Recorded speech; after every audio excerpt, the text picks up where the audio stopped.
Hello friends, कैसे हो आप लोग?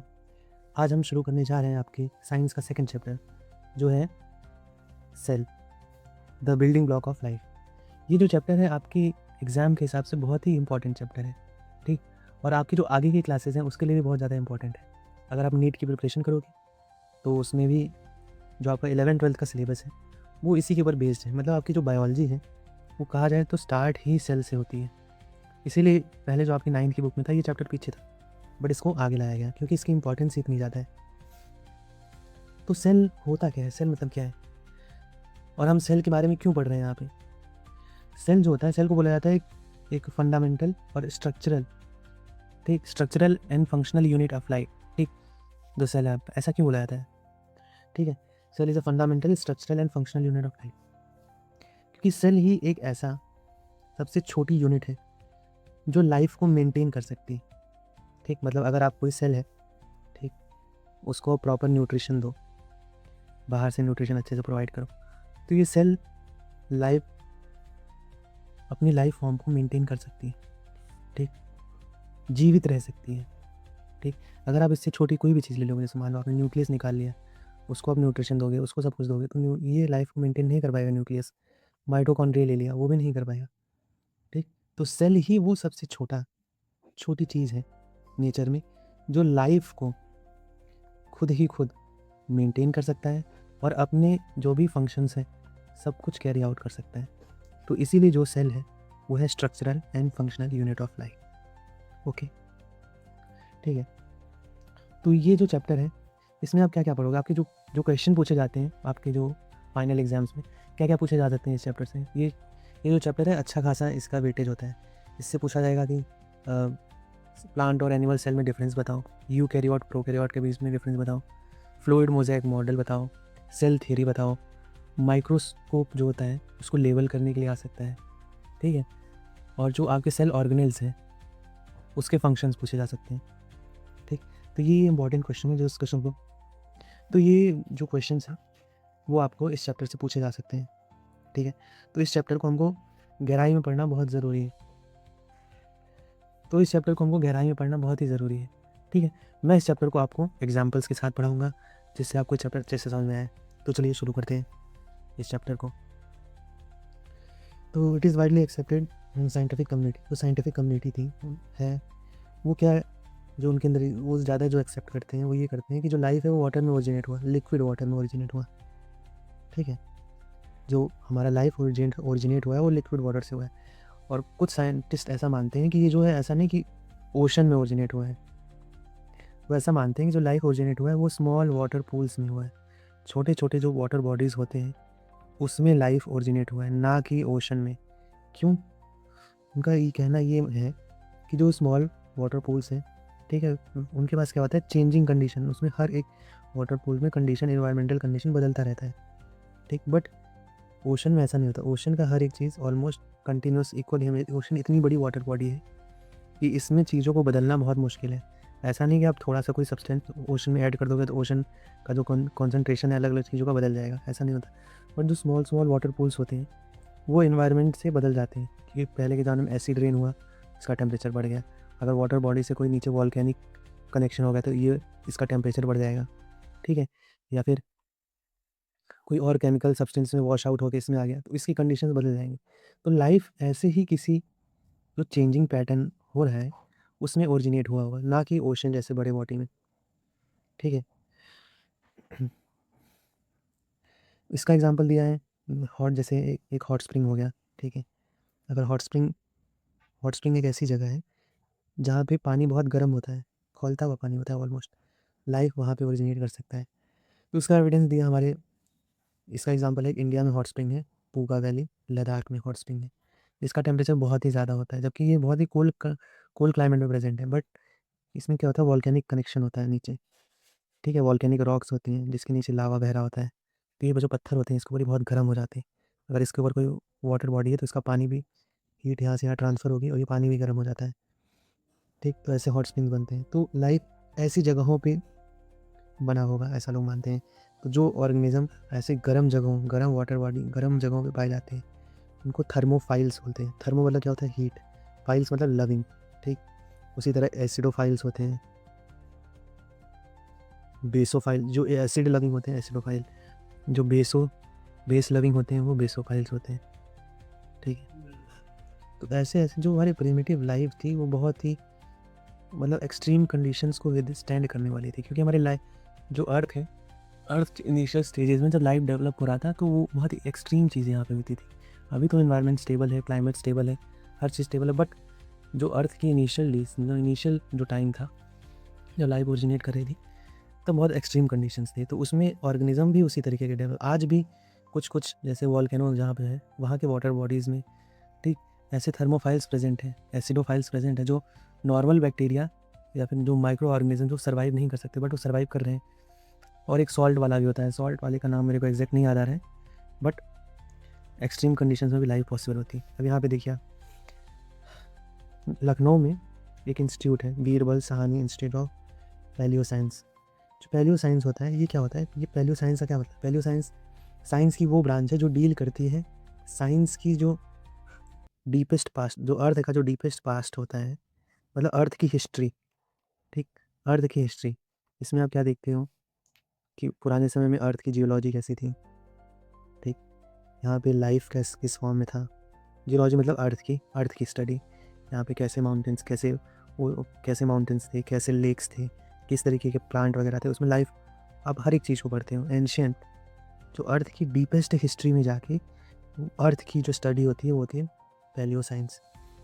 तो लखनऊ में Birbal Sahni institute of palaeo science है, जिन्होंने कहा कि जो हॉट स्प्रिंग है उसमें कैल्शियम कार्बोनेट पाया जाता था, ठीक। जो कैल्शियम कार्बोनेट है उनका मानना ये है कि अर्थ में पुराने टाइम में बहुत ज़्यादा रेडिएशन था और बाहर से भी रेडिएशन आ जाता था यूनिवर्स वगैरह से। तो उस रेडिएशन से ये जो हॉट स्प्रिंग होते थे इसके चारों तरफ कैल्शियम कार्बोनेट डिपॉजिट हो जाता था, और कैल्शियम कार्बोनेट क्या होता है, रेडिएशन को ब्लॉक करता है। तो इसके अंदर जो ऑर्गेनिज्म सर्वाइव कर रहे हैं उनके ऊपर इस रेडिएशन का फ़र्क नहीं पड़ता होगा, नहीं तो वो रेडिएशन इनको मार सकता था। तो उनका ये कहना है कि जो लाइफ फॉर्म्स हैं वो हॉट स्प्रिंग में डेवलप हुआ होगा जिसके चारों तरफ कैल्शियम कार्बोनेट पाया जाता था, ठीक। ये इन्होंने, ठीक है, जो अर्ली ऑर्गेनिक मॉलिक्यूल्स थे उनको इन्होंने बचा लिया होगा हार्मफुल रेडिएशन से, एक्सट्रीम कंडीशन से, ठीक है, जिसकी वजह से जो मेम्ब्रेन बना होगा, help in the formation of first protective membrane barrier that defines the cell. Cell को डिफाइन कौन करता है, इसकी सेल मेम्ब्रेन। अगर सेल मेम्ब्रेन ना हो तो इसके अंदर जो कंटेंट है उनकी क्या वैल्यू है, वो लीक करके इधर उधर चले जाएंगे, फिर लाइफ रह ही नहीं जाएगी। तो सेल को डिफाइन करने वाला उसका सेल मेम्ब्रेन है। तो इन्होंने जो लखनऊ में ये बीरबल साहनी इंस्टीट्यूट है, इनका ये क्लेम है कि जो हॉट स्प्रिंग होंगे उनके तरफ जो कैल्शियम कार्बोनेट डिपॉजिट हुआ, ठीक, इसने क्या किया, ये जो ऑर्गेनिक मॉलिक्यूल्स हैं इसके चारों तरफ एक मेम्ब्रेन बनने में हेल्प करी, मतलब इनको किल होने से बचाया, तो ख़त्म होने से बचाया, और इस कंडीशंस की वजह से इनके ऊपर एक प्रोटेक्टिव मेम्ब्रेन बन गई जो उनको, ठीक है। तो तब लाइफ एक एग्जिस्टेंस में आई, ठीक है। All living organism are made up of cells, ठीक है, सही बात है, जितने भी लिविंग ऑर्गेनिज्म हैं सब सेल से बने होते हैं। Cell represent the basic level at which life exist, ठीक है। जो सेल है, जो मैंने आपको चैप्टर के शुरुआत में बता दिया था कि जो सेल है वो बेसिक लेवल में बताता है, मतलब एक बेसिक यूनिट है जिस पे लाइफ एग्जिस्ट कर सकती है। अगर इससे कोई छोटा चीज़ लोगे तो उससे लाइफ एग्जिस्ट नहीं करेगी, ठीक है। Such organism such as bacteria, yeast, only one. अगर कोई एक सेल का ऑर्गेनिज्म है तो यूनिसेल्युलर होगा। अगर कोई ऑर्गेनिज्म जैसे हम हो गए, प्लांट्स हो गए, फंगाई हो गए, ये सब हम लोग मल्टी सेलुलर हैं। फिश, बर्ड, ह्यूमन, इसमें millions of billions of cell present होते हैं। जो मल्टी सेलुलर ऑर्गेनिज्म होते हैं ज़्यादा कॉम्प्लेक्स होते हैं यूनिसेलुलर ऑर्गेनिज्म या फिर यूनिसेलुलर ऑर्गेनिज्म से। तो मल्टी सेलुलर जो ऑर्गेनिज्म होते हैं बनते कैसे हैं, देखिए उसमें क्या होता है, जो मल्टी सेलुलर ऑर्गेनिजम्स होते हैं उसमें क्या होता है कि जो ग्रुप, जो सेल होते हैं एक जैसा अगर जो फंक्शन परफॉर्म कर रहे हैं और एक साथ रहते हैं, टिश्यू बन जाते हैं, एक group of similar sales performing similar है फंक्शन, ठीक, सिमिलर सेल होने चाहिए और सिमिलर फंक्शन परफॉर्म करना चाहिए। तो ऐसे ग्रुप ऑफ सेल्स को हम क्या बोलते हैं, टिश्यू बोलते हैं, ठीक है। अब अलग अलग टिश्यू जो होता है ऑर्गेनाइज होके एक ऑर्गन बना लेते हैं, ठीक है। अलग अलग टिश्यू हैं, ऑर्गेनाइज हुए, एक ऑर्गन बना लिया, और several organ work together to form organ system, ठीक है। इसका एग्जांपल मैं आपको जितने एग्जांपल हैं हमारी बॉडी में जितने सिस्टम है सब पे एग्जांपल दे दे रहा हूँ। जैसे मान लो आप जीआईटी ले लो, ठीक है, या फिर जीआई डाइजेस्टिव सिस्टम ले लो, सिंपल वर्ड में डाइजेस्टिव सिस्टम। डाइजेस्टिव सिस्टम में कौन कौन से ऑर्गन आते हैं, ठीक है। सबसे पहले आपका ईसोफेगस हो गया, माउथ हो गया, ठीक है, स्टमक हो गया, ठीक है, इंटेस्टाइन हो गया, लार्ज इंटेस्टाइन हो गया, एनएस हो गया, और इसके साथ कुछ और अलग से ऑर्गन जैसे पेनक्रियाज हो गया, ये जूसेस सेक्रेट करते हैं, लीवर हो गया, ठीक है, ये सब ऑर्गन है। तो ये सब ऑर्गन मिल के एक ऑर्गन सिस्टम बना रहे हैं, दो डाइजेस्टिव सिस्टम। अब जैसे मान लो अब कोई एक ऑर्गन पकड़ लो आप, जैसे मान लो लीवर पकड़ लो, ठीक। लीवर में कौन से सेल हैं, हेपेटोसाइट्स हैं, ठीक, और एक कैनिकुलाई सिस्टम होता है जिसमें बाइल फ्लो करता है, ठीक। तो लीवर के अंदर अलग अलग टाइप के सेल्स में मोस्टली वो हेपेटोसाइट से ही बना होता है, ठीक है। तो ये सेल एक तरीके का फंक्शन परफॉर्म करते हैं जो टिश्यू बनाते हैं, ठीक। अब जो अलग अलग टिश्यू मिलके ऑर्गन बना देते हैं, अब इसमें क्या है, हेपेटोसाइट हो गया एक तरीके का जो लीवर की फंक्शनल यूनिट है। अब इसमें क्या होता है, ब्लड वेसल भी होती हैं बहुत सारी, ठीक है, वेन होता है, आर्टरीज होती हैं, और बाइल डक्ट वगैरह होता है इसके अंदर। तो सबके अंदर अलग अलग टाइप के सेल हैं, और जो ब्लड और आर्टरीज हैं, ब्लड वेसल है, ठीक है, ये अलग टिश्यू है टोटल, ये भी अलग टिश्यू है, बाइल डक्ट अलग टिश्यू है, ये सब टिश्यू मिल के, ठीक है, एक ऑर्गन बना रहे हैं, ठीक। अब वो ऑर्गन और बहुत सारे ऑर्गन मिलके एक ऑर्गन सिस्टम बना रहे हैं, ठीक।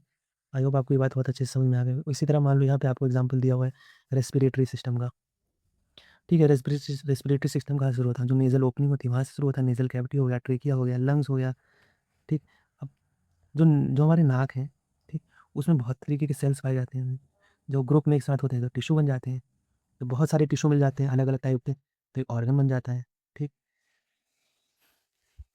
ठीक है, ट्रेकिया हो गया, उसी तरह ट्रेकिया क्या होता है, आप रेस्पिरेटरी सिस्टम में अच्छे से पढ़ोगे, ये है ट्रेकिया, ठीक। इसके ऊपर होता है लैरिंग्स, जिससे साउंड प्रोड्यूस होता है। तो ट्रेकिया में क्या होता है, ट्रेकियल रिंग्स होती हैं, कार्टिलेज होता है, बहुत सारी चीज़ें होती हैं, सब एक साथ फंक्शन करके एक टिश्यू बनाते हैं, फिर ऑर्गन बनाते हैं, फिर ऑर्गन सिस्टम बन जाता है। लैरिंग्स एक ऑर्गन है, ट्रेकिया एक ऑर्गन है, ठीक। सब एक मिलके ये हो गया लंग्स आपका, उनके अंदर अलग अलग टिश्यूज़ हैं, ठीक, पूरा मिलके एक ऑर्गन सिस्टम बन गया, ठीक है। तो सबसे पहले क्या होता है, ऑर्डर आप लोग को लिखने के लिए आएगा, सेल है, फिर टिश्यू है, फिर ऑर्गन है, फिर ऑर्गन सिस्टम है,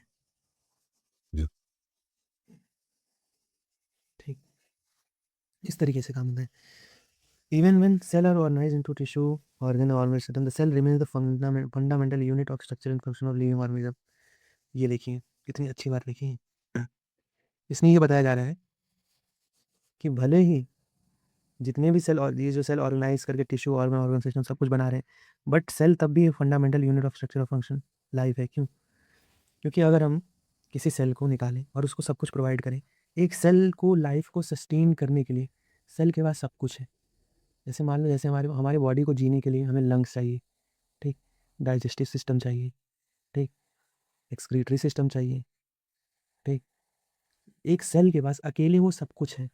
तो जो सेल में वो ये सब जो काम करते हैं उन्हें हम ऑर्गेनेल्स बोलते हैं। ठीक है, जैसे सेल का मैं एग्जांपल, जैसे सेल का जो न्यूक्लियस है, ये क्या करता है, सेल का ऐसा ब्रेन कह सकते हो आप, ब्रेन होता है और ये जेनेटिक मटेरियल लगता है सब कुछ।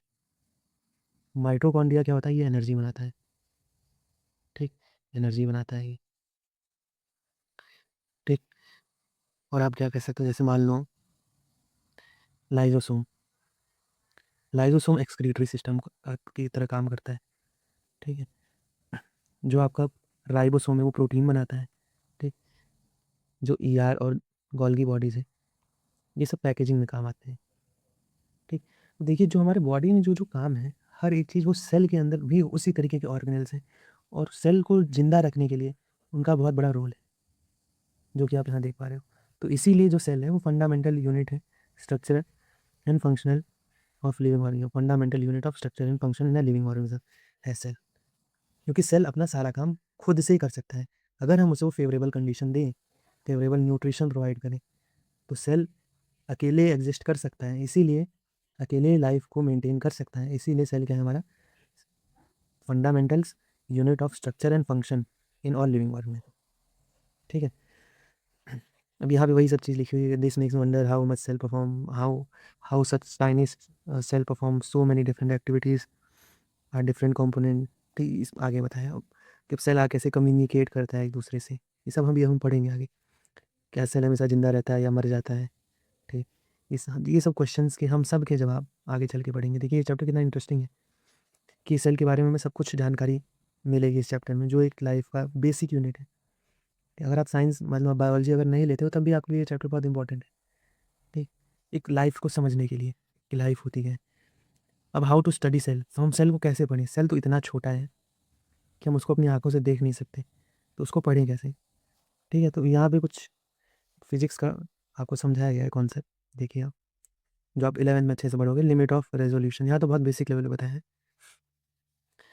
जैसे मान लो 2 डॉट है, ठीक है, आप 2 डॉट को सेपरेट कैसे देख सकते हो? ठीक है, अगर आप इन 2 डॉट्स को अलग अलग देख पा रहे हो, ठीक है, तब मतलब आप उन्हें रिजॉल्व कर पा रहे हो। ठीक, जैसे मान लो ये दो डॉट हैं, इनको आपने अलग अलग देख लिया, तो आपकी आंखें इन्हें रिजॉल्व कर पा रही है। अगर इन 2 डॉट्स को अगर आपकी आंखें एक ही डॉट देखेंगी, तो मतलब आप इन्हें इसको रिजॉल्व नहीं कर पा रहे हो।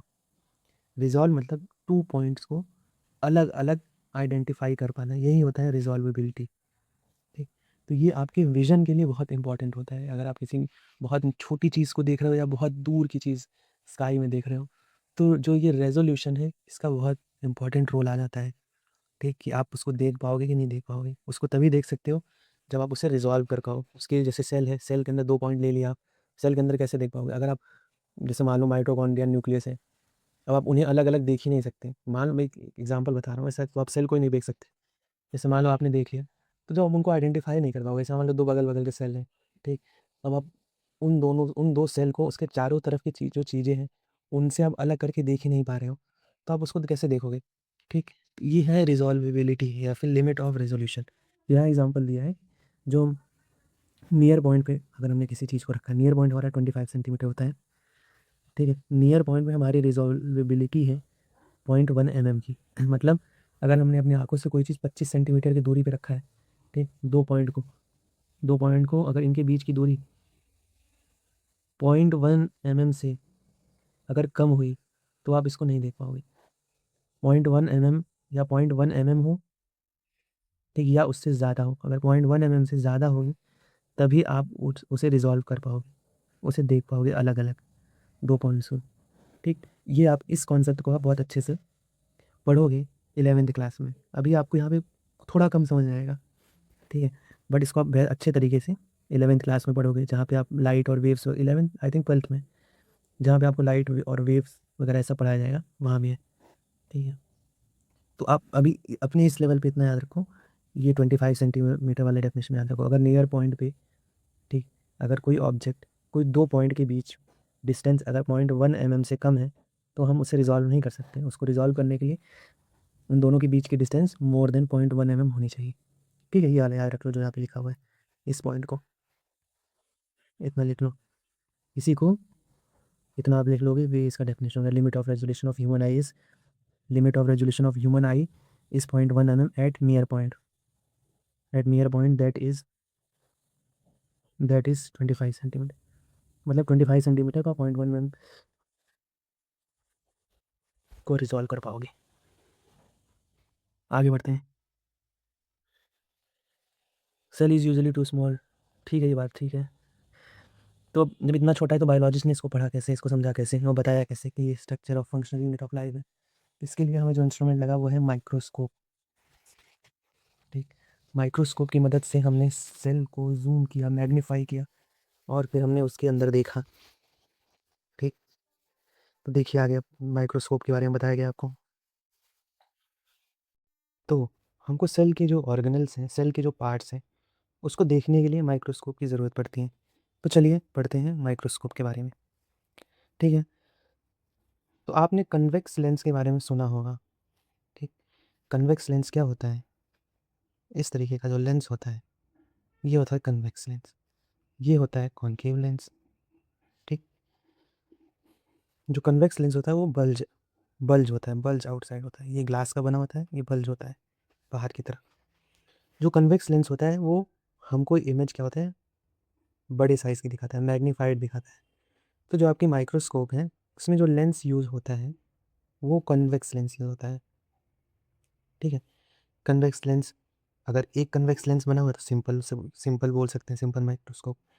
और माइक्रोस्कोप में कॉम्बिनेशन ऑफ लेंस भी यूज़ होते हैं, जैसे आपके जो बायोलॉजी लैब में जो यूज़ होता है, जिसका डायग्राम नीचे शो हुआ है, ये आपका कॉम्प्लेक्स वाला माइक्रोस्कोप है। इसमें दो दो कन्वेक्स लेंस यूज़ होते हैं, जिसमें एक होता है ऑब्जेक्टिव लेंस, एक होता है आई पीस। ठीक, ऑब्जेक्टिव लेंस होता है वो ऑब्जेक्ट के पास होता है जिसको आपको देखना होता है, और आई पीस आपकी आंखों के पास होता है। ठीक, यहाँ पे आप देख सकते हो, यहाँ पे ये जो जो लेंस यहाँ पे लगा हुआ है, जहाँ यहाँ पे आप स्लाइड रखते हो, ठीक, इसके पास में जो ये जो लेंस होते हैं, ये सब ऑब्जेक्टिव लेंस है। इसमें मल्टीपल लेंस रोटेटिंग डायल होता है, उसको आप घुमा के लेंस को एडजस्ट कर सकते हो। ये सब ऑब्जेक्टिव लेंस है। और जो जहाँ से आप देखते हो, यहाँ से आई, ये वाला यहाँ से आप देखते हो, तो ये है आपका एक आई पीस। ठीक, दोनों में कन्वेक्स लेंस ही लगा होता है। ठीक है, देखिए यहाँ पे क्या होता है। ठीक है, दोनों मैग्नीफिकेशन के लिए होता है। अब जो होता है ये बड़े साइज़ का दिखाते हैं, लार्जर। ठीक है, तो रॉबर्ट हुक जो साइंटिस्ट हैं, उन्होंने क्या किया, पहले ऐसे इंसान हैं जिन्होंने सेल को ऑब्जर्व किया 1965। तो रॉबर्ट हुक ने पहले ऐसे पर्सन है जिन्होंने सेल को ऑब्जर्व किया।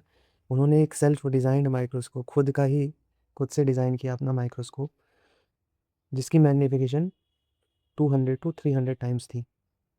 ठीक है, उन्होंने क्या किया था, उन्होंने एग्जामिन किया था थिन स्लाइस ऑफ कॉर्क।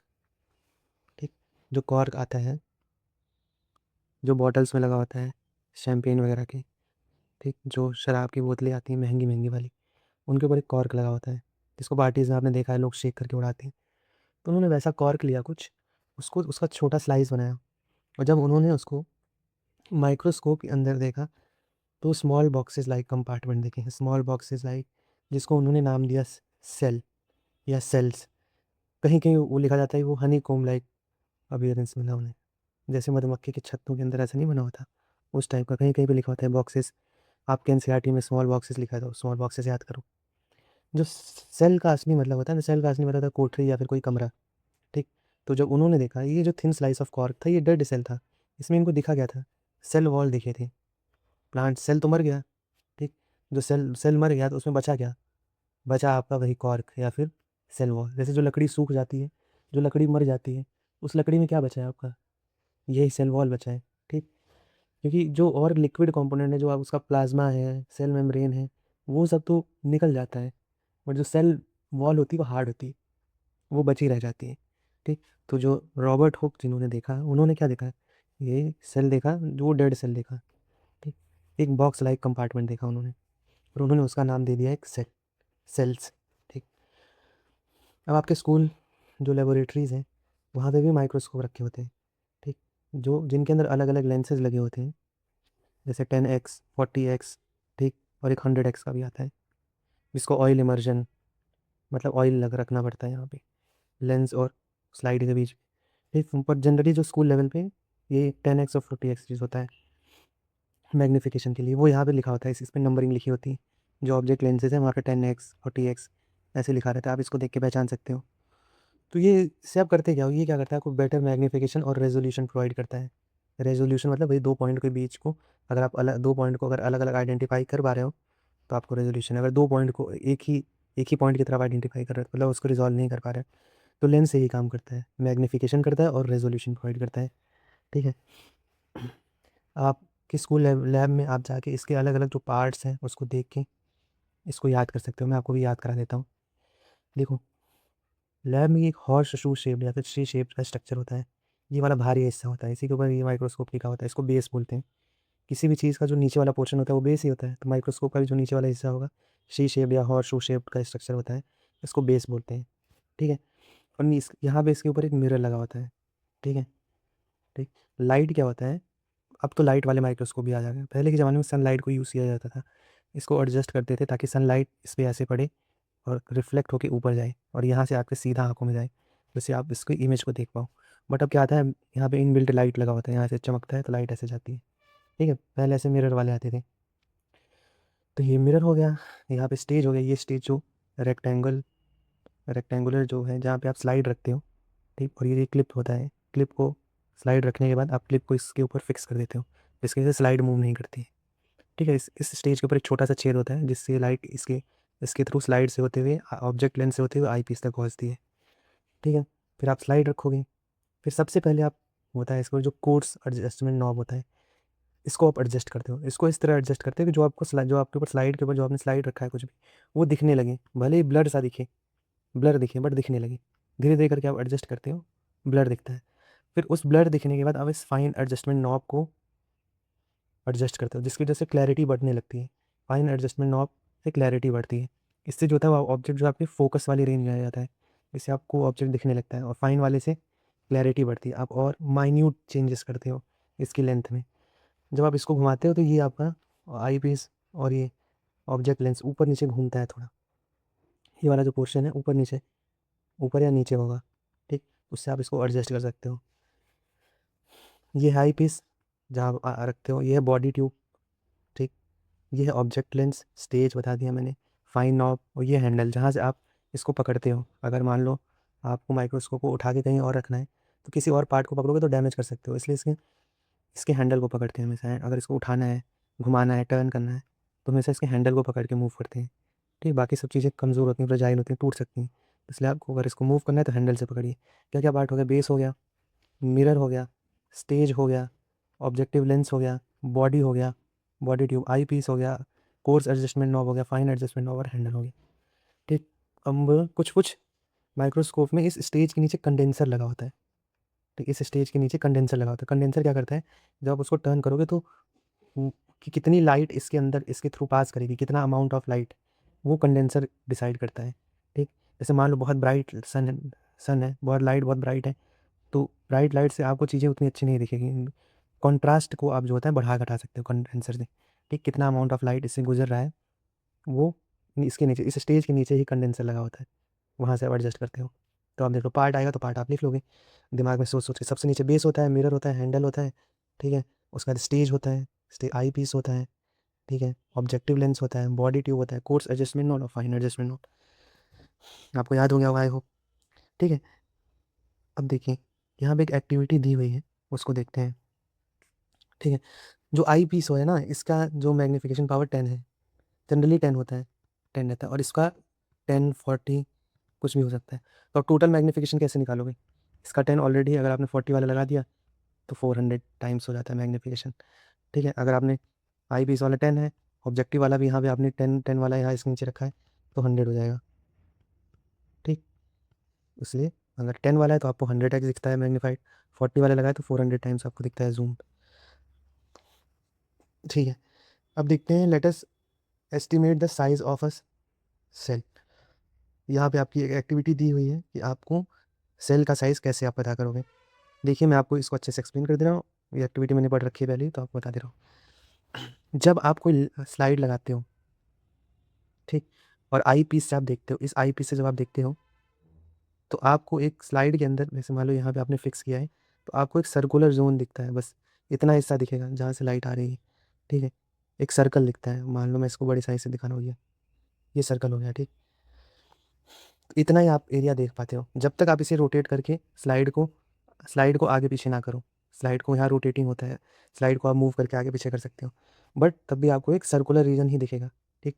तो यहाँ इस एग्जांपल में ये किया, इन्होंने ये किया है कि इन्होंने जो आपकी स्केल आती है, रूलर जिसके ऊपर मार्किंग होता है, इन्होंने बोला कि आप इसको माइक्रोस्कोप के अंदर रखिए और आप जो इसका डायमीटर है उसको कैलकुलेट कर लीजिए।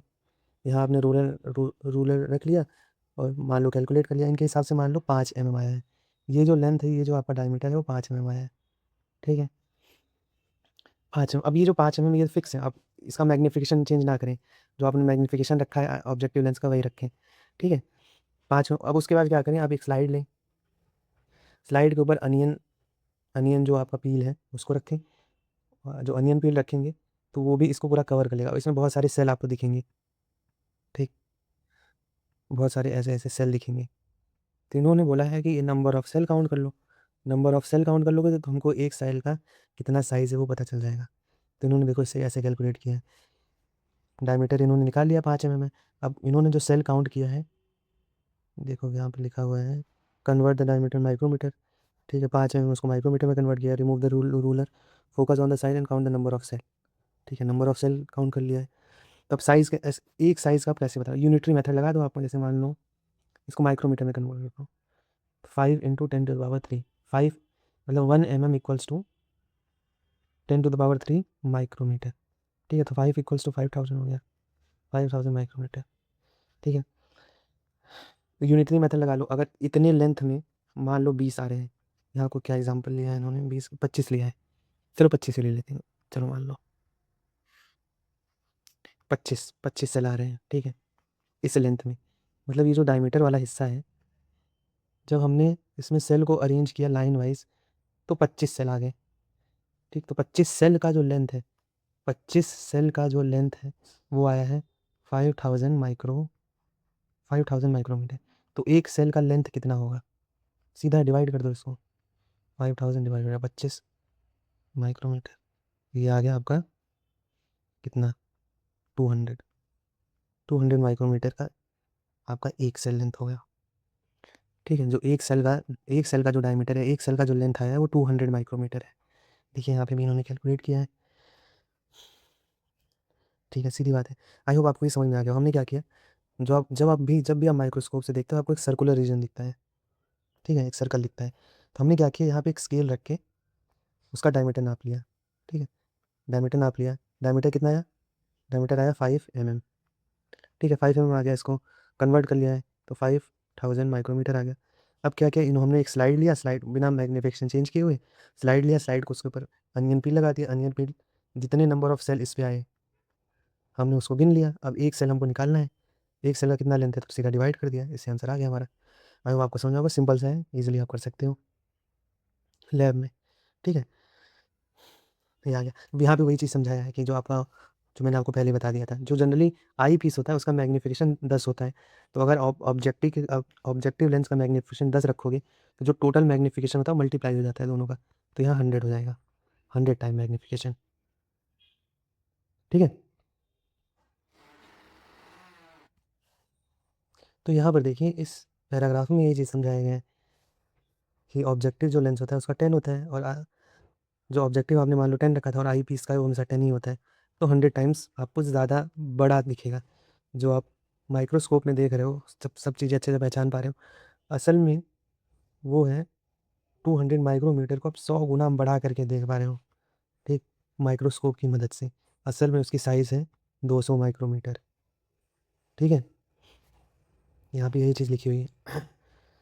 तो ये does the microscope allow us to see very small structures clearly and is an essential tool for studying the cell structure, ठीक है। इसलिए माइक्रोस्कोप जो होता है वो छोटी छोटी चीज़ों को क्लियरली देखने में मदद करता है, और ये हेल्पफुल है जो सेल के स्ट्रक्चर को पढ़ने के लिए, ठीक है।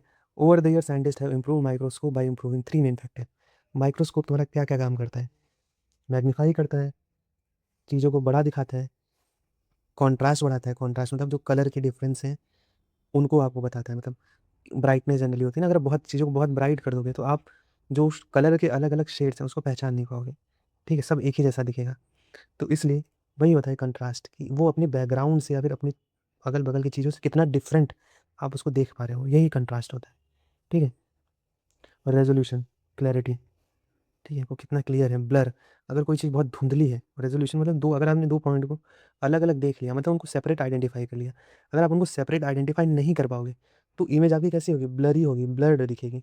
रेजोल्यूशन का इतना ही मतलब है। कॉन्ट्रास्ट मतलब ये होता है, कॉन्ट्रास्ट मतलब होता है कि आप कलर को कितनी अलग से आइडेंटिफाई कर रहे हो, जैसे रेड के अलग अलग शेड्स हैं, ठीक है, तो उनको आप कितनी उसके बैकग्राउंड से अलग करके देख पा रहे हो कि नहीं, ये है कंट्रास्ट, ठीक है। कलर में जो वेरिएशन है उसको आप पहचान पा रहे होगे। अगर आप बहुत तेज़ लाइट कर दोगे, ब्राइटनेस बहुत बढ़ा दोगे, तो आप कंट्रास्ट को ईजिली पहचान नहीं पाओगे, सब एक ही जैसा दिखेगा। और अगला है मैग्नीफिकेशन। मैग्नीफिकेशन मतलब चीज़ों को जूम करके बड़ा करके दिखाना।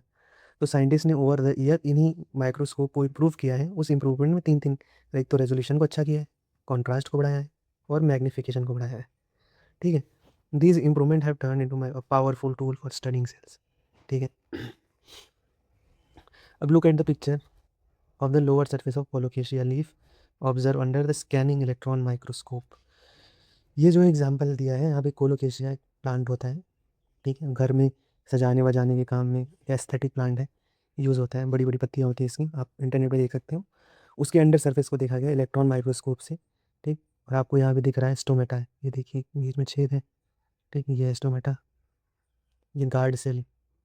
स्टोमेटा के अलग अलग स्ट्रक्चर होते हैं, ठीक, उसमें स्टोमेटा आपको दिख रहा है, ठीक है। ये ओपनिंग जो है बीच में जो ब्लैक ब्लैक से दिख रही है, ये स्टोमेटा का पोर जहाँ से गैस एक्सचेंज होता है। उसके चारों तरफ गार्ड सेल होते हैं, ये सब गार्ड सेल है जो उसके ओपनिंग और क्लोजिंग में हेल्प करते हैं, ठीक है। तो अब हमने माइक्रोस्कोप पढ़ लिया और सेल के बारे में देख लिया। हाँ, ये आप ये जो चार्ट है इसको एक बार आप देखो, चार्ट ये बहुत ज़रूरी है। देखिए ये चार्ट आपको कंपैरिजन देता है कि वर्ल्ड के बारे में जो इतने सेल या फिर जितनी चीज़ें हैं लाइफ के जो लिविंग ऑर्गेनिज्म है उनको कंपेयर करता है। इसमें मेन काम की चीज़ इतनी ही है, देखिए मैं आपको इतना ही बता रहा हूँ, अब इतने और बाकी सब मैं आपको उसके रिलेशन में याद करा दूंगा। एक लाइन दूसरे लाइन से 10 टाइम्स ज़्यादा है, इसमें आप इस ये वाला जो है 10 टाइम्स है इसका, उसी तरह 10 टाइम्स इस मल्टीप्लाई करोगे तो ये बनेगा 10 टाइम्स 10 टाइम्स 10 टाइम्स 10 टाइम्स का हर एक स्टेप पे ग्रोथ है, ठीक है, 10 टाइम्स का। देखो जो एटम है हमारा वो बहुत छोटे साइज़ के होते हैं, वो देखिए 0.1 नैनोमीटर, 0.1 नैनोमीटर। और जो छोटे मॉलिक्यूल्स हैं जैसे जो वाटर हो गया या फिर कार्बन डाइऑक्साइड हो गया, ये सब जो गैसेस हैं वो हैं आपके 1 नैनोमीटर से भी छोटे होते हैं वो सब, ठीक है। और जो आपके प्रोटीन लिपिड जो बड़े बड़े मॉलिक्यूल्स हैं वो 1 नैनोमीटर से 10 नैनोमीटर के बीच में होती हैं, ठीक है। उसके बाद इससे बड़ा क्या है, जो आपके सेल के अंदर राइबोसोम होता है वो उससे बड़ा है, प्रोटीन को बनाता है, ठीक है। फिर उसके बाद वायरस है, ठीक। वायरस का आप 10 टाइम्स करोगे ना तो जो छोटे वाले बैक्टीरिया होते हैं वो बनते हैं, उसका 10 टाइम्स बड़ा करोगे तो जो मोस्ट कॉमन पाए जाने वाले बैक्टीरिया है, न्यूक्लियस है, माइटोकॉन्ड्रिया है, वो सब बनेंगे, ठीक है। उसका 10 टाइम्स करोगे तो प्लांट और एनिमल के जो सेल होते हैं वो बनेंगे, उसका 10 टाइम्स करोगे तो अमीबा बनेगा, अमीबा का 10 टाइम्स करोगे तो स्मॉल फिश बनेगा, इसका 10 टाइम्स करोगे तो चिकन वगैरह बनेगा, चिकन के एग बनेंगे, ठीक है। ह्यूमन की हाइट जो होती है वो 1 मीटर से 2 मीटर के बीच में होती है, वजह से मेरी हाइट है 1.72, ठीक, 1 मीटर 72 सेंटीमीटर, ठीक। किसी की है 1 मीटर 65 सेंटीमीटर, किसी की है 1 मीटर 50 सेंटीमीटर, ठीक। तो ह्यूमन की हाइट इसके बीच में एग्जिस्ट करती है, वन वन से और 2 मीटर के बीच में। जो पेड़ होते हैं हमारे 10 मीटर से बड़े होते हैं, 100 मीटर से कम होते हैं। अब ये रॉकेट है, रॉकेट जो होता है 10 मीटर से बड़ा होता है, 100 मीटर से छोटा होता है, ठीक है। तो ये आप टेबल को याद रख सकते हो, मेन आपका ये है, इतना वाला रेंज। जो प्लांट एनिमल्स जो सेल होते हैं न्यूक्लियस उससे 10 टाइम्स छोटा होता है, स्मॉल जो मोस्ट बैक्टीरिया होते हैं वो हमारे सेल से भी छोटे होते हैं, उसके से हमारे सेल्स के 10 टाइम्स छोटे होते हैं। और जो सबसे छोटे बैक्टीरिया हैं वो तो नॉर्मल बैक्टीरिया से भी 10 टाइम्स छोटे होते हैं, और जो सबसे छोटा बैक्टीरिया है उसका 10 टाइम्स कम करोगे तो वायरस होंगे। तो आप समझ रहे हो कि कितना बड़ा डिफरेंस है, कितना एक स्पेक्ट्रम आपको दिख रहा है यहाँ पे, ठीक है। तो आप ये याद रखो कि जो प्लांट और एनिमल सेल है उनका साइज़ है 100 माइक्रोमीटर से 10 माइक्रोमीटर के बीच में, ठीक है। 100 माइक्रोमीटर से 10 माइक्रोमीटर के बीच में most of the shall lie करते हैं, 10 टाइम्स कम करके आप बता सकते हो। ओके, आगे बढ़ते हैं। अब आते हैं स्ट्रक्चर ऑफ सेल। तो इस वीडियो को बिना लंबा करे हुए हम यहाँ पे बस सेल मेम्ब्रेन और सेल वॉल के बारे में पढ़ेंगे।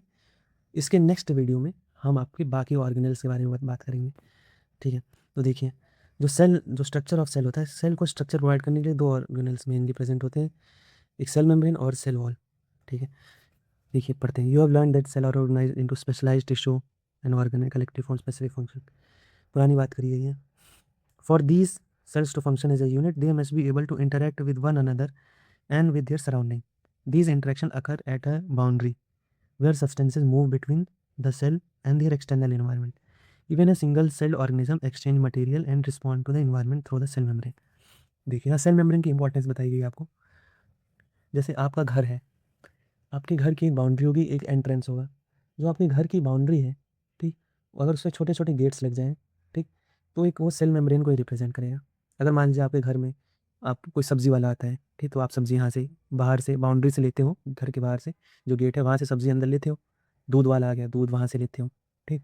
या फिर आपको कूड़ा फेंकने जाना है, ठीक, तो कूड़ा फेंकने आप उसी गेट से जाते हो, कूड़ा फेंक के बाहर चले आते हो। तो आपको एक सरफेस चाहिए, एक बाउंड्री चाहिए जो आपको आपके इन्वायरमेंट से अलग करता हो, ठीक। अलग करने के साथ साथ भी वो आपको उससे इंटरेक्ट करने का मौका दे रहा है।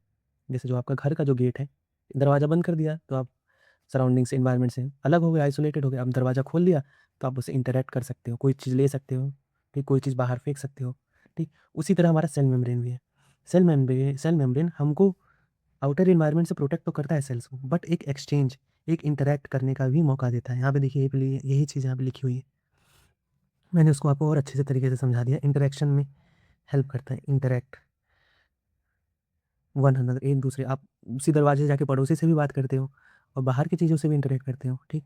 तो सेल भी उसी सेल मेम्ब्रेन के थ्रू अपने पड़ोसी सेल से बात करता है और अपने सराउंडिंग से बात करता है। तो जो हमारा टिश्यू, जो हमने देखा कि टिश्यू जो है group of similar cell performing similar function कैसे कर पाता है, तो उसके अंदर भी जो सेल है, एक सेल दूसरे सेल से इंटरैक्ट करता है, ठीक। सारे सेल एक दूसरे से मिलकर इंटरैक्ट करते हैं, तब कोई एक काम कैरी आउट हो पाता है, फंक्शन हम कर पाते हैं, ठीक है।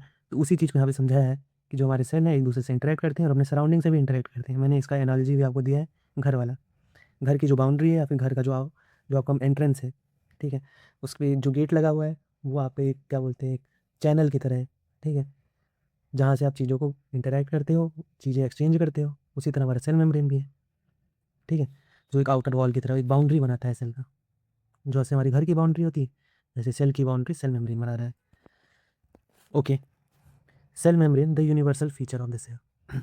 जो सेल मेम्ब्रेन है वो यूनिवर्सल, ये हर एक सेल के पास होगा। जैसे जो हमारा सेल वॉल होता है वो सिर्फ प्लांट के पास होता है, बट सेल मेम्ब्रेन दुनिया में कोई भी सेल हो, सबके पास सेल मेम्ब्रेन होगा ही होगा। इसीलिए सेल का ये यूनिवर्सल फीचर है। यहाँ पे डेफिनेशन देखिए लिखी हुई है, cell membrane is a thin boundary that surrounds, boundary हमारे घर को सराउंड करती है चारों तरफ से, उसी तरह सेल मेम्ब्रेन भी सेल को सराउंड करता है एंड प्रोटेक्ट इट्स कंटेंट, ठीक है। And it defines the individuality of the cell and is also called plasma membrane. इसको प्लाज्मा मेम्ब्रेन भी बोलते हैं। ये सेल की इंडिविजुअलिटी के लिए बहुत इंपॉर्टेंट है। मतलब इंडिविजुअलिटी मतलब उसकी एक खुद की पहचान बनाता है सेल की। जैसे मान लो आपके बॉडी में अलग अलग सेल हैं, नर्व है, तो नर्व का जो सेल मेम्ब्रेन होगा थोड़ा अलग होगा, उसमें अलग अलग चैनल्स होंगे, अलग अलग आयन वाले पोर्ट होंगे, ठीक है, अलग अलग चीज़ें होंगी। वहीं आपका किडनी हो गया, किडनी का जो सेल मेम्ब्रेन अलग है, जैसे आप ग्लोमेरुलस ले लो जहाँ फिल्ट्रेशन होता है, तो वहाँ का सेल मेम्ब्रेन अलग होगा। बैक्टीरिया का सेल मेम्ब्रेन अलग होगा, प्लांट का सेल मेम्ब्रेन अलग होगा, प्लांट के अलग अलग पार्ट का इवन सेल मेम्ब्रेन अलग अलग होगा, जो उसके स्पेसिफिक फंक्शन को करने में हेल्प करता है। तो सेल मेम्ब्रेन क्या होता है, अगर वो डिफाइन करता है सेल की इंडिविजुअलिटी, बताता है, उसके अपने खुद की पहचान बनाता है, ठीक है। तो सेल मेम्ब्रेन का डेफिनेशन आप लिख दोगे, cell membrane is a thin boundary that surround a cell and protect its content. आप एक एक्स्ट्रा लाइन ये भी लिख सकते हो, define the individuality of cell also called plasma membrane. और उसकी फीचर्स क्या लिख सकते हो कि सेलेक्टिवली परमिएबल होता है। सेलेक्टिव परमिएबल क्या होता है कि ये कुछ चीज़ों को आने देता है, कुछ चीज़ों को रोकता है। जैसे मान लो आपके घर के अंदर कोई चोर आना चाहे, तो आप दरवाज़ा बंद कर दोगे ना, उसको अंदर नहीं आने दोगे। उसी तरह अगर मान लो कोई जो आपको पसंद हो, कोई चीज़ लेके आ रहा हो, कोई फ्रूट्स बेचने वाला हो, कोई आइसक्रीम बेचने वाला आया हो, तो ठीक, आप उसको रोकोगे नहीं, आप जाके उसको एक्सेप्ट करोगे क्योंकि आपको उससे फ़ायदा है, ठीक है। तो ये इसी तरह हमारा जो सेल मेम्ब्रेन है वो सेलेक्टिव परमिएबल होता है, सबको ना अंदर आने देगा ना सबको बाहर जाने देगा। अगर सबको बाहर जाने देगा तो जो सेल के अंदर जो इंपॉर्टेंट फ्लूइड्स हैं, जो आयंस हैं, जो अमीनो एसिड हैं, जो चीज़ें वो बाहर चली जाएंगी, तो सेल खुद ही नहीं सर्वाइव कर पाएगी। तो उसके लिए, तो इसीलिए सेलेक्टिव चीज़ों को आने देता है, सेलेक्टिव चीज़ों को बाहर जाने देता है, ठीक है। The membrane is selective, the cell membrane is selective permeable which means it allows some substances to pass through it while blocking other. You have learned how oxygen and carbon dioxide move across the membrane of the alveoli on the lung. आपने पढ़ा होगा कि जो हमारी alveoli होती है lung के अंदर, वो भी सेलेक्टिव चीज़ों को आने देती है, सिलेक्टिव चीज़ों को बाहर जाने देती है। मतलब वो से ऑक्सीजन को अंदर आने देती है और CO2 को बाहर निकालती है। अगर इसका काम उल्टा हो जाए तो काम गड़बड़ हो जाएगा, ठीक, ठीक है। तो सेलेक्टिव को जो बाहर निकालती है वो CO2, सेलेक्टिव जिसको अंदर लेती है वो है ऑक्सीजन, ठीक है। ये एक एग्जाम्पल आप चाहे तो लिख देना। अब यहाँ पे एक्सपेरिमेंट दिया हुआ है, मैं आपको बता दे रहा हूँ, सेल मेम्ब्रेन के फीचर्स से को से रिलेटेड ही है। इसमें क्या किया गया है, आपको पोटैटो लेना है, लगभग 2 इक्वल साइज़, जिनका वेट इक्वल हो ऑलमोस्ट, ठीक। वेट इक्वल इसलिए कहा गया है कि जब हम जो चीज़ें अगर चेंज हो रही हैं, वेट बढ़ रहा है घट रहा है, तो उसको कंपेयर कर सकें। हम कोई भी एक्सपेरिमेंट कंडक्ट करते हैं तो जो हमारा एक टेस्ट होता है, ठीक, और जो जिसमें हम एक्सपेरिमेंट कंडक्ट करते हैं, उन दोनों को हमेशा आइडियल लेने की कोशिश करते हैं, ठीक है। जो दो चीज़ें होती हैं जिसको हम कंपेयर करेंगे डेटा, दोनों आइडियल होंगे तभी तो कंपेयर कर पाएंगे। अगर मान लो एक बहुत बड़ा सा ले लिया, एक बहुत छोटा सा ले लिया, तो हम उसको कंपेयर ही नहीं कर पाएंगे, ठीक। इसलिए अगर दोनों का equal shape size equal weight के होंगे तो हम बायस जो होता है उसको हटा देते हैं एक्सपेरिमेंट से। इसीलिए हम इक्वल साइज़ का पोटैटो ले रहे हैं, ठीक है। तो इसमें क्या किया गया, 2 इक्वल साइज़ के पोटैटो ले लो आप, एक को आप नॉर्मल वाटर में डाल दो और एक को 20% सॉल्ट या शुगर सॉल्यूशन में डाल दो। जो बी वाला है इसको देखो सॉल्ट या शुगर सॉल्यूशन में डाला गया है इनिशियली, ठीक है। अब देखो हुआ क्या आपका, इसको आपको कितने मिनट, मान लो आधे 2 ढाई घंटे टाइम इसमें लिखा हुआ होगा, अबाउट एन आवर, 1 घंटे के लिए छोड़ दो। तो आप क्या देखोगे, जो ए वाला है जिसको आपने सिर्फ पानी में डाला है उसका साइज़ बढ़ गया है, पहले इतना था अब इतना हो गया है। और ये वाला देखिए पहले इतना बड़ा था अब श्रिंक कर गया है। तो ऐसा हुआ क्यों है, ऐसा हुआ क्यों, क्योंकि एक पोटैटो आपका स्वेल कर गया और एक का साइज श्रिंक कर गया है। उसको कैसे बताओगे, देखो यहाँ से आपको क्या देखने को मिला, देखिए ऐसा हुआ इसलिए है क्योंकि जिसमें वाटर था यहाँ पे कंसंट्रेशन का कॉन्सेप्ट आ जाता है। जैसे देखो ये एक आलू है, देखो ये आलू है और इसके चारों तरफ पानी है, ठीक है। अब आलू के अंदर क्या हुआ, छोटे छोटे सेल्स हैं, ठीक है, सेल्स हैं। आलू जो है बहुत सारे छोटे छोटे सेल से मिलकर बना हुआ है। अब इनके अंदर क्या स्टोर्स है, शुगर स्टोर है, जो स्टार्च है, ठीक है, और बहुत सारे आयन स्टोर्स हैं। तो इसका कंसंट्रेशन क्या है, ज़्यादा होगा,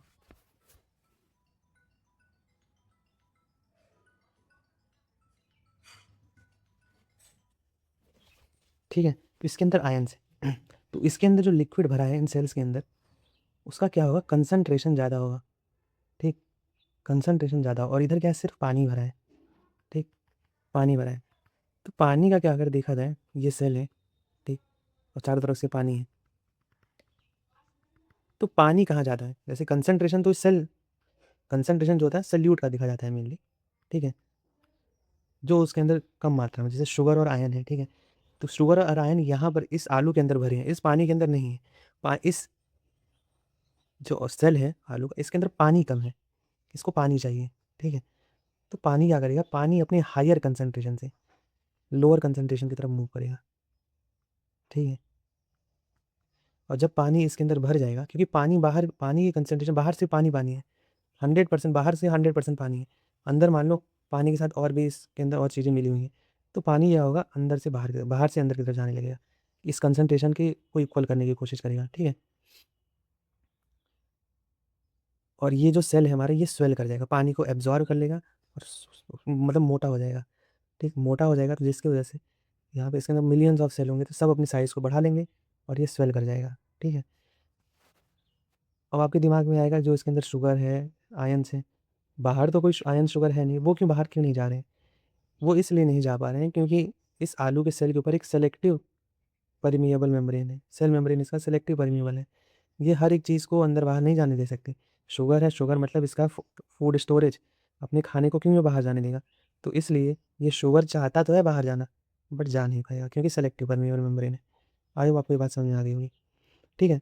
तो जो जहाँ का कंसंट्रेशन कम होता है हम उसको हाइपोटोनिक बोलते हैं। इस कंडीशन में जो बाहर का पानी है उसका कंसंट्रेशन इस आलू के अंदर जो सेल है उसके कंपैरिजन में कम है, ठीक। तो इसलिए ये वाला जो सोल्यूशन है बाहर वाला ये हाइपोटोनिक सोल्यूशन है, हाइपोटोनिक है इन कंपैरिजन टू इस आलू के, ठीक है। इसीलिए पानी अंदर की तरफ जा रहा है। हाइपो मतलब क्या होता है, लो, टॉनिक मतलब कंसंट्रेशन। अब मान लो इसी का उल्टा हो जाता है, बीकर बी वाले की बात हो जाती है।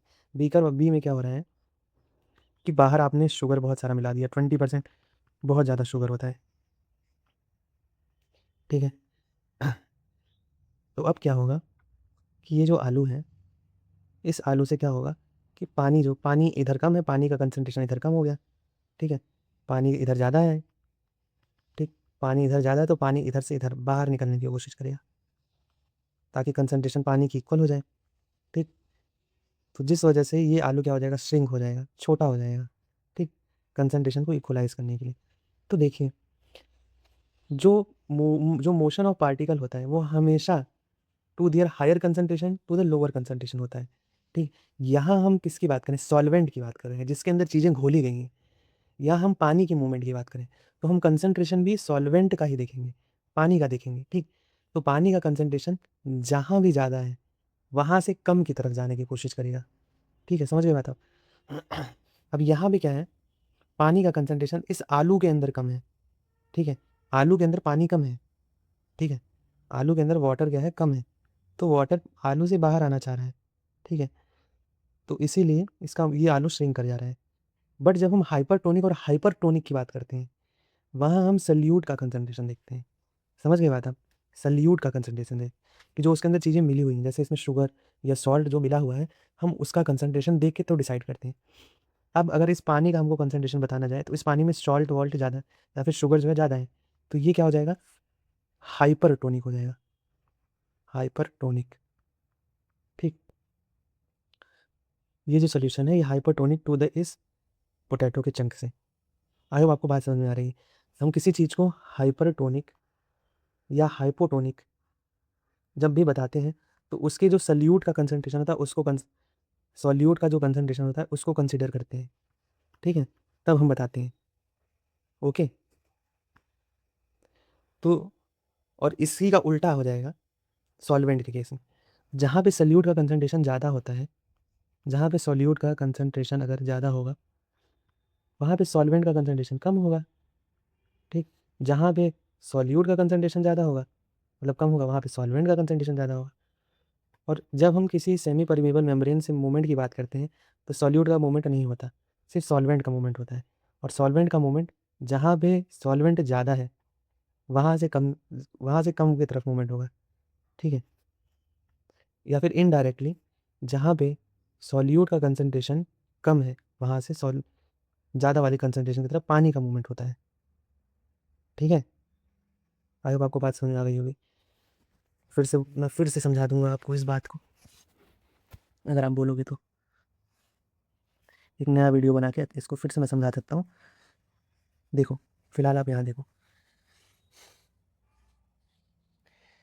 यहाँ पे क्या दिखा हुआ है कि जो बीकर है, बीकर ए हैज़ इंक्रीज्ड, जो पोटैटो बीकर ए में था उसका साइज़ बढ़ गया है। क्यों बढ़ गया है? क्योंकि इस वाले की तरफ से पानी पानी था, तो पानी अंदर आ गया, साइज़ बढ़ गया, ठीक। और जो बीकर बी है उसका साइज़ क्या हो गया है, घट गया है, इस वाले का साइज़ घट गया है। क्यों? क्योंकि यहाँ पे सॉल्ट या फिर शुगर था बहुत ज़्यादा मात्रा में, तो यहाँ का पानी बाहर चला गया है कंसनट्रेशन को इक्वल करने के लिए, कि यहाँ भी पानी बढ़ गया है, इसलिए श्रिंक हो गया है, ठीक है। Water move from the area of water moves from an area with more water and less solute to area with less water and more solute until the concentration in the two area becomes equal। ठीक है, यही चीज़ जो मैंने बोला आपको, यही चीज़ यहाँ बताई गई है कि जो पानी जो होता है हमेशा मूव करता है जहाँ पे पानी ज़्यादा होता है, वहाँ से कहाँ को मूव करता है, जहाँ पे पानी कम होता है, ठीक। या फिर जहाँ पे सल्यूट कम है, ठीक है, जहाँ पे सल्यूट कम है वहाँ से जहाँ पे सल्यूट ज़्यादा है उधर की तरफ मूव करता है। दोनों बातें एक ही। अगर पानी ज़्यादा होगा तभी तो सॉल्यूट कम होगा, ठीक। ये दोनों एक ही चीज़ बातों को बता रही हैं। अब पानी वाले याद रखो, उससे आपको क्लियर हो जाएगा। पानी जहाँ ज़्यादा होगा, ठीक, मतलब वहाँ पे सॉल्यूट कम होगा, और पानी जहाँ ज़्यादा होगा वहाँ से जहाँ पानी कम है वहाँ को पानी का मोशन होगा, ठीक है। तो यहाँ पे देखिए ये चीज़ बताया, अगर यही मूवमेंट किसी सेलेक्टिव परिमेबल मेम्ब्रेन के अक्रॉस हो रहा है तब हम उसे ऑस्मोसिस बोलते हैं, ठीक है। डिफ्यूज़न और ऑस्मोसिस में यही फ़र्क है कि इसमें ऑस्मोसिस से पहली बात तो वाटर का मूवमेंट होता है और सेलेक्टिव परमिएबल मेम्ब्रेन के थ्रू होता है, ठीक है।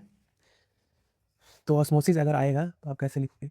ऑस्मोसिस का definition, diffusion of water from its higher concentration to lower concentration through semi permeable membrane, ठीक है। मतलब वाटर का डिफ्यूजन जहाँ पे पानी का कंसंट्रेशन ज़्यादा है, वहाँ से जहाँ पे पानी का कंसंट्रेशन कम है वहाँ से पानी का मूवमेंट ज़्यादा पानी से कम पानी की तरफ मोशन हो रहा है सेमी परमिएबल मेम्ब्रेन के थ्रू, तो वो है ऑस्मोसिस, ठीक है। इसी का उल्टा कर दोगे, movement of water molecule from lower concentration of its solute to the higher concentration of its solute through semi permeable membrane is osmosis. दोनों चीज़ें एक ही है, ठीक है। कन्फ्यूजन क्रिएट करने की कोशिश करी जाती है, बट आप इसमें कन्फ्यूज़ नहीं हो। आई होप मैंने आपको इतने अच्छे से बताया इस चीज़ को, आपको बहुत अच्छे से समझ में आ गया होगा, इसलिए मैंने यहाँ पे रुक के आपको गहराई में बताया है। डिफ्यूजन ऑस्मोसिस प्रोसेस बता दिया मैंने आपको। डिफ्यूजन अगर osmosis equals to diffusion plus semi permeable membrane plus water, अगर डिफ्यूजन में आप एक सेमी परमिएबल मेम्ब्रेन जोड़ दे रहे हो और वाटर का मॉलिक्यूल वाटर को जोड़ दे रहे हो, तो वही आपका डिफ्यूजन ऑस्मोसिस में कन्वर्ट हो जाता है। आगे देखते हैं। हाँ, आइसोटोनिक और इस कॉन्सेप्ट को यहाँ बताया गया। देखिए, a cell is kept in a salt sugar solution of different concentration. Isotonic मतलब a solution solute concentration of extracellular medium and solute concentration of intracellular medium. अगर दोनों सेम हो तो आइसोटोनिक होगा। यहाँ पे जो इधर यहाँ का जो कंसंट्रेशन है सॉल्यूट का, वही सॉल्यूट कंसंट्रेशन इस सेल का भी है। तो इस सेल के साइज़ में कोई चेंज नज़र नहीं आएगा। बट अगर सॉल्यूट का कंसंट्रेशन कम है, सॉल्यूट का concentration in extra cellular medium, ठीक है, कम है, और सॉल्यूट का कंसंट्रेशन इंट्रा सेलुलर अगर कम है, इंट्रा सेलुलर अगर ज़्यादा है, सॉल्यूट का, अच्छा ठीक, अगर इंट्रा सेलुलर कंसंट्रेशन ज़्यादा है, ठीक है, और एक्स्ट्रा सेलुलर क्या है, कम है, तो जो जो मैंने आपको बताया था, ये जो लिक्विड है अगर इसका कंसंट्रेशन इस सेल वाले कंसंट्रेशन से कम है तो ये क्या होगा, हाइपोटोनिक होगा, जो मैंने बताया था आपको। इस कंडीशन में क्या होगा, पानी अंदर को जाएगा और सेल स्वेल अप कर जाएगा, ठीक है। अगर इस सेल का कंसंट्रेशन और इस पानी का कंसंट्रेशन दोनों इक्वल हो जाए तो पानी का नेट मूवमेंट कहीं भी नहीं होगा, इक्वल साइज करेगा। हाइपरटोनिक देखो, हाइपरटोनिक मतलब ये जो सेल के अराउंड जो पानी है, जो लिक्विड है, इसका कंसंट्रेशन अगर इस सेल वाले से ज़्यादा है, ठीक है, तो क्या होगा, पानी सेल से बाहर को लीक करेगा और ये सेल श्रिंक हो जाएगा, ठीक है। तो यही यहाँ पे बताया गया है। अब स्ट्रक्चर ऑफ सेल मेम्ब्रेन देखते हैं। अब देखिए सेल मेम्ब्रेन के स्ट्रक्चर के बारे में देखते हैं। जो सेल मेम्ब्रेन का स्ट्रक्चर जो होता है वो एक्सट्रीमली थिन होता है, 7 से 10 नैनोमीटर, ठीक है। अब याद कर सकते हो इसको, नैनोमीटर मतलब कोई जैसे मान लो one nanometre equals to 10⁻⁻9 metre, ठीक। तो समझ सकते हो एक नैनोमीटर कितना ज़्यादा छोटा है। तो ये 7 से 10 नैनोमीटर का जितना पतला होता है, और ये lipid, it is made up of lipid. Lipid मतलब क्या होता है, फैट, एंड ठीक है, लिपिड मतलब फैट से बना होता है, और इसके ऊपर प्रोटीन के चैनल्स लगे होते हैं ऐसे, या फिर ये प्रोटीन, ठीक है, ऐसे मॉलिक्यूल्स अटैच होते हैं। ये तो शुगर है, ठीक है। ऐसा नहीं है कि जो आपका सेल मेम्ब्रेन सिर्फ, सेल मेम्ब्रेन तीनों चीज़ों से बना होता है, लिपिड भी होता है, प्रोटीन भी होता है, और शुगर मॉलिक्यूल्स भी होते हैं। बट मेनली आपका लिपिड होता है, फिर प्रोटीन होता है, ठीक, फिर आपके कार्ब्स होते हैं, ठीक है।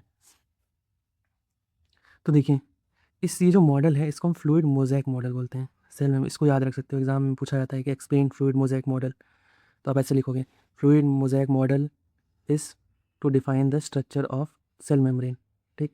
फिर उसमें लिखोगे कि क्या लिखोगे, ये जो जो सेल मेम्ब्रेन है सब लिपिड बाई लेयर, लिपिड की 2 लेयर होती है। देखो इस डायग्राम में देखो, एक लिपिड की लेयर ये वाली रही, ठीक, और एक लिपिड की लेयर ये वाली है, तो एक बाई लेयर बनता है लिपिड का, ठीक। ये जो मेम्ब्रेन है लिपिड का एक, ये लिपिड है, ठीक, लिपिड मतलब फैट होता है, इसकी 2 लेयर है, लिपिड की 2 लेयर है, ठीक है, स्पेशल फैट मॉलिक्यूल्स, ठीक है। अब इस लिपिड बाई लेयर की क्या खास बात है, इसकी खास बात ये है कि जो इसका आउटर वाला सरफेस होता है ये वाटर को अट्रैक्ट करता है, ये वाटर लविंग होता है, इसको हाइड्रोफिलिक भी बोलते हैं, हाइड्रोफिलिक, हाइड्रो मतलब पानी, फिलिक मतलब लवर। और जो अंदर वाला सरफेस होता है ये वाला, ये फैट, ये मतलब टोटल, ये वाला जो होता है आयन से बना होता है, आयनिक होता है थोड़ा, माइनस चार्ज, ठीक, इसमें थोड़ा चार्ज प्रेजेंट होता है, तो जिस वजह से पानी को अट्रैक्ट करता है ये। जो अंदर वाला होता है फैट होता है, फैट मतलब ऑयल जैसा, जैसा आपका तेल पानी में कभी नहीं घुलता, उसी तरह ये भी वाटर से हेट करता है, वाटर को रिपेल करता है, इसको हाइड्रोफोबिक बोलते हैं। हाइड्रो मतलब पानी, फोबिक मतलब डरने वाला, तो पानी से डरता हो, ठीक। बाहर वाला तो आयनिक होता है थोड़ा, तो इसलिए वाटर लविंग, अंदर वाला हाइड्रोफोबिक होता है, ये जो टेल टेल वाले हिस्से हैं, ठीक है। और इसी के अंदर प्रोटीन एम्बेडेड होते हैं, जैसे मान लो प्रोटीन है तो इसके अंदर प्रोटीन ऐसे एम्बेडेड होते हैं जिसके थ्रू कोई भी सब्सटेंस अंदर बाहर जा सकता है, या फिर कोई इंटरेक्शन के लिए सरफेस पे भी ऐसे, सरफेस से भी प्रोटीन ऐसे प्रेजेंट हो सकता है।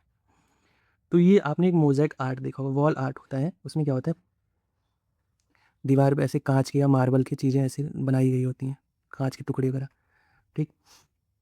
तो ये जो सेल मेम्ब्रेन है हमारा, ये जो कैनवस जो उस पर यूज़ किया गया है, ये आपका क्या बोल सकते हो, ये एक तरीका लिपिड बाई लेयर है, और इस पर जो कांच के पेबल्स वगैरह जो छोटे छोटे ऐड किए गए, ये प्रोटीन वगैरह हैं जो आपको ऐसे ऐसे दिखेंगे। तो लिपिड मेम्ब्रेन को अगर जूम करके देखोगे तो आपको एक मेम्ब्रेन जैसा चीज़ दिखेगा, उसके ऊपर ये छोटे छोटे प्रोटीन्स मॉलिक्यूल होंगे, जो आपकी मोज़ेक वाला आर्ट होता है दीवार पे, उसके जैसा कुछ होता है, उसी के जैसा देखने में लगेगा आपको, तो इसलिए इसका नाम फ्लूइड मोज़ेक मॉडल रखा। फ्लूइड इसलिए रखा गया है, अभी फ्लूइड का कारण बताया यहाँ कि फ्लूइड क्यों रखा गया है। फ्लूइड इसलिए रखा गया, जैसे पानी का मॉलिक्यूल, जब आपने पानी को देखा है, पानी की लहरों को देखा है, ठीक, वो किसी भी तरह बेंड हो जाती हैं, फ्लिप हो जाती हैं, रोटेट हो जाती हैं, हार्डनेस नहीं होता उसमें, फ्लूइड लाइक मोशन होता है इस मेम्ब्रेन का। तो ये जो लिपिड बाइलेयर है, ये साइड वाइज मूव कर सकती है, मतलब ये जो लिपिड है इससे जगह बदल सकता है, ठीक, फ्लिप फ्लॉप कर सकती हैं। अभी ये ऊपर को है तो घूम के इस साइड भी आ सकती है, नीचे के साइड रोटेट कर सकती हैं अपनी जगह पे, ठीक, विद इन द मेम्ब्रेन। तो विद इन द मेम्ब्रेन ये साइड वे मूवमेंट्स फ्लिप कर सकती हैं, रोटेट कर सकती हैं, इसीलिए इसको फ्लूइड बोला गया है। मोज़ेक का कारण मैंने बता ही लिया, तो इसलिए सेल मेम्ब्रेन को फ्लूइड मोज़ेक मॉडल बोला जाता है। Protein in their membrane act as a gate keeper helping substance to pass through the. मैंने बता दिया आपको, जो प्रोटीन है इसके अंदर जो एम्बेडेड होते हैं वो एज अ गेट कीपर की तरह काम करते हैं, जो किसी चीज़ को अंदर से बाहर, बाहर से अंदर जाने में हेल्प करते हैं। तो फ्लूइड मोज़ेक मॉडल आपका ये रहा। फ्लूइड मोज़ेक मॉडल क्या है? सेल मेम्ब्रेन के स्ट्रक्चर को एक्सप्लेन करने में हेल्प करता है, ठीक है। जो इसका मेम्ब्रेन होता है वो लिपिड बाइलेयर से बना होता है, ठीक। जो लिपिड बाइलेयर है मतलब ये एक स्पेशल टाइप का फैट मॉलिक्यूल है, जिसका बाहर वाला सरफेस आयनिक होता है, तो पानी को अट्रैक्ट करता है, इसलिए बाहर वाले सरफेस को हम हाइड्रोफिलिक बोलते हैं। जो अंदर वाला सरफेस है वो क्या होता है कि हाइड्रोफोबिक होता है, वो फैट मॉलिक्यूल का होता है पूरा, तो इसलिए वो पानी को क्या करता है, रिपेल करता है, इसलिए इसको हाइड्रोफोबिक बोलते हैं, ठीक है। अब इसके अंदर क्या होता है, प्रोटीन एम्बेडेड होता है। प्रोटीन क्या होता है कि एक गेट कीपर की तरह काम करता है, जो सब्सटेंसेस को अंदर और बाहर पास होने देता है। अब इसको फ्लूइड क्यों बोला जाता है? क्योंकि फ्लूइड जो फैट के मॉलिक्यूल्स हैं वो क्या होता है कि फ्लिप फ्लॉप, मतलब फ्लिप या साइड वे मूव कर सकते हैं, फ्लिप कर सकते हैं, रोटेट कर सकते हैं, ठीक है। मतलब इनके अंदर कोई फर्मनेस नहीं है, बिल्कुल फ्लूइड की तरह होते हैं, लचीले होते हैं, फ्लेक्सिबल होते हैं, ठीक है। तो इसीलिए इस पूरे मॉडल का नाम फ्लूइड मोज़ेक मॉडल बोला गया है। इसमें आप ये सब चीज़ें बताओगे। देखो, since this model molecules are arrange like a tiles in a mosaic, it is called fluid mosaic model, ठीक है। आई होप आपको सब समझ में आ गया हो। ये अगर आप एग्जाम में आता है तो आप ये 4 चीज़ें लिखोगे, ठीक है, फ्लूइड मोज़ेक मॉडल में आपको पूरे नंबर मिल जाएंगे। मोज़ेक वाली बात मैंने आपको पहले ही बता दी थी कि ये जो मॉलिक्यूल्स हैं, जो वॉल आर्ट होता था या फिर कोई भी मोज़ेक, कुछ भी मोज़ेक मतलब क्या होता है कि यूनिफॉर्म सरफेस पे कुछ पैचेस प्रेजेंट हो, ठीक। तो उसी तरह यहाँ पे भी जो लिपिड बाइलेयर है वो आपका एक यूनिफॉर्म सरफेस बना रहा है, उसके बाद जो प्रोटीन है एक धब्बे की तरह काम कर रहे हैं, या फिर एक मोज़ेक आर्ट होता है उसकी तरह काम कर रहे हैं, तो इसलिए इसका नाम फ्लूइड मोज़ेक मॉडल रखा गया है। All living cell communicate with each other through their surrounding neighbours, ये मैंने आपको पहले ही बता रखा है कि जो सेल मेम्ब्रेन है वो एक बाउंड्री की तरह काम करता है, उसको प्रोटीन गेट कीपर की तरह काम करते हैं, जिसके थ्रू हम बाहर की चीज़ों से इंटरैक्ट करते हैं, ठीक है, दूसरी चीज़ों से इंटरैक्ट करते हैं, एनवायरनमेंट से इंटरैक्ट करते हैं, नेबरिंग सेल से इंटरैक्ट करते हैं। ये मैंने आपको बता ही दिया है। अब यहाँ पे बताया है कि जो बैक्टीरिया और फंगाई होते हैं उनके अंदर एक एडिशनल लेयर होती है जिसको हम सेल वॉल बोलते हैं, ठीक है। अब हम सेल वॉल को अगले चैप्टर में पढ़ेंगे, क्योंकि ये वीडियो वैसे ही बहुत लंबी हो चुकी है, तो इसको हम इतना ही रखते हैं, ठीक है। सेल वॉल और बाकी ऑर्गेनेल्स को आगे आने वाले जो हमारे वीडियोज़ हैं उसमें देखेंगे। Thank you very much. अगर आपको मेरा कंटेंट अच्छा लग रहा है, कॉन्सेप्ट्स को समझने में मज़ा आ रहा है, चीज़ों को समझने में मज़ा आ रहा है, तो प्लीज़ चैनल को सब्सक्राइब करिए, लाइक करिए वीडियो, और अपने क्लासमेट्स, बैचमेट्स, कोचिंग के साथ जो फ्रेंड्स हैं उनको, जिससे आपको जो जो लगे कि जिसको इस वीडियो से हेल्प हो पा रही है, आप उसको ज़रूर शेयर करें। Thank you very much. Bye bye.